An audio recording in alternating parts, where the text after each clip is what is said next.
Welcome back to Walking with Jesus Christ and the series on the use of money. I'm Jeff Gelano, a Bible student, not a financial advisor.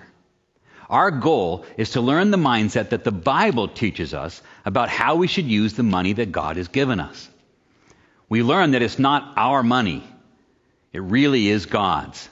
God gives it to us because He loves us and He wants to take care of us. Now, He doesn't give every person the same amount. It's not what we humans consider fair. Some people get a lot and don't work at all. Some people work very hard and only get a little. God promises that He will always provide for our needs, but that doesn't mean He's going to make us rich.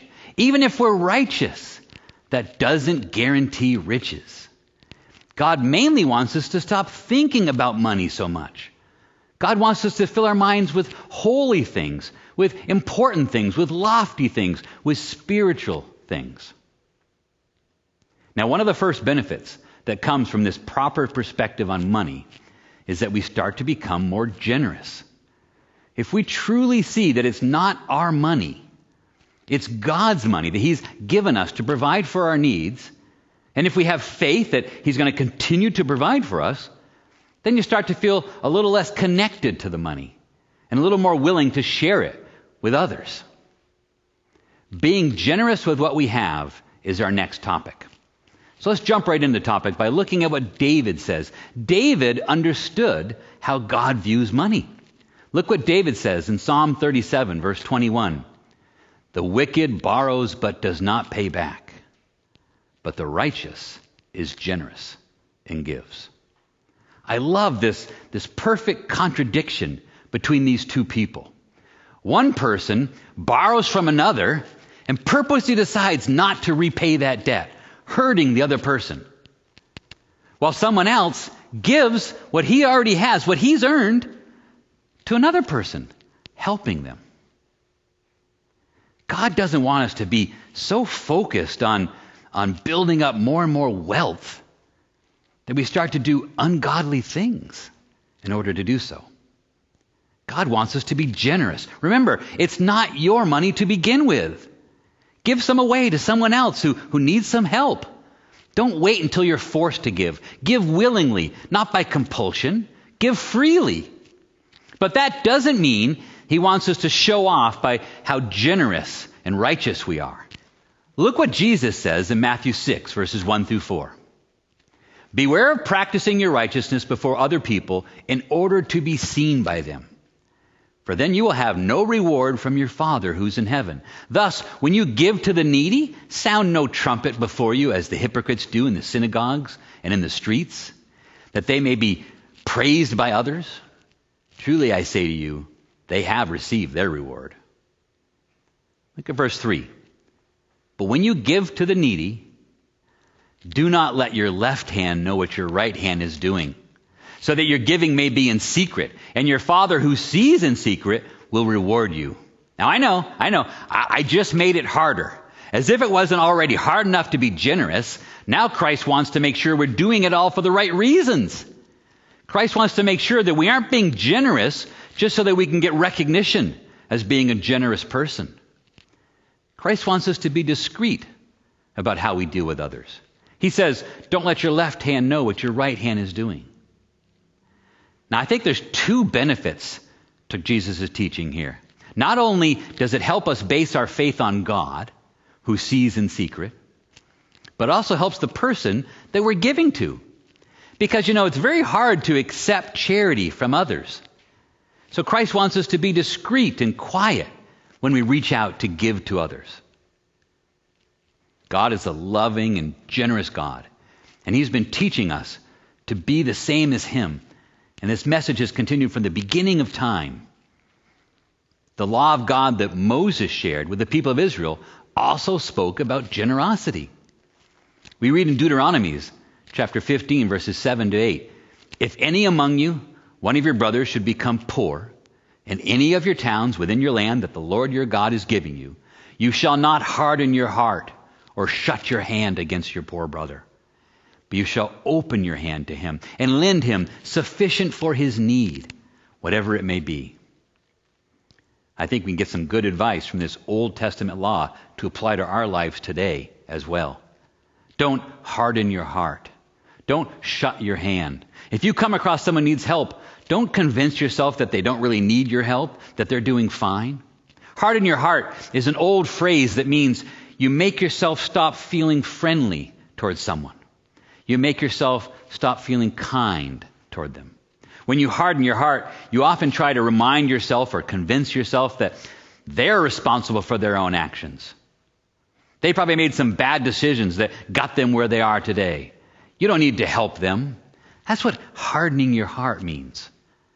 Instead, Christ tells us to be generous. You don't have to judge people. Just be generous with them.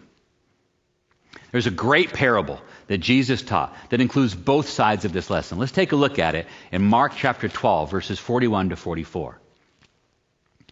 And he sat down opposite the treasury and watched the people putting money into the offering box. Many rich people put in large sums, and a poor widow came and put in 2 small copper coins, which make a penny. The visuals in this story are amazing. Jesus and his disciples were walking along, and they got down to the part of the town where the temple was, and Jesus sat down for a bit, and he did some people watching. At this time, in this culture, they made public donations at the temple in the center of the town. And many rich people came and put large sums of money into the collection box. You can imagine the scene, right?